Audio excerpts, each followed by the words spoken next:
ଜୟ ଜଗନ୍ନାଥ ସାଙ୍ଗମାନେ, ଆସନ୍ତୁ ଜାଣିବା କୁମ୍ଭ ରାଶିରେ ବକ୍ର ଚଳନ କରିବେ ରାହୁ। ଏହି ରାଶିର ବଦଳିବ ଭାଗ୍ୟ। ଜ୍ୟୋତିଷ ଶାସ୍ତ୍ରରେ ରାହୁ ଗୋଟିଏ ରାଶିର ପ୍ରାୟ 18 ମାସ ପର୍ଯ୍ୟନ୍ତ ଚଳନ କରି ରହିଥାନ୍ତି। ରାହୁ ଏହି ସମୟରେ ମୀନ ରାଶିରେ ରହିଛନ୍ତି।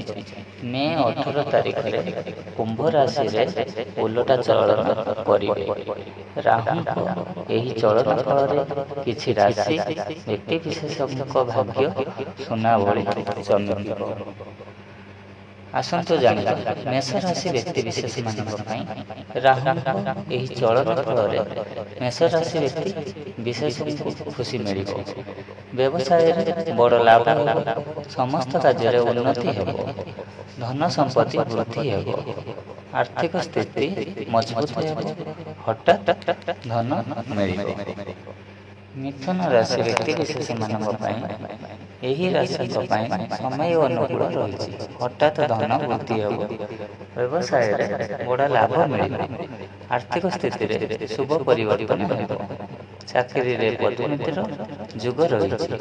ଅଟକିଥିବ ଧନ ମିଳିବ।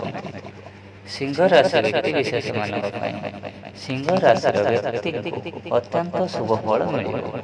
ସମସ୍ତ କାର୍ଯ୍ୟରେ ସଫଳତା ମିଳିବ। ସ୍ୱାସ୍ଥ୍ୟ ଉତ୍ତମ ରହିବ। ଦାମ୍ପତ୍ୟ ଜୀବନ ସୁଖମୟ ହେବ।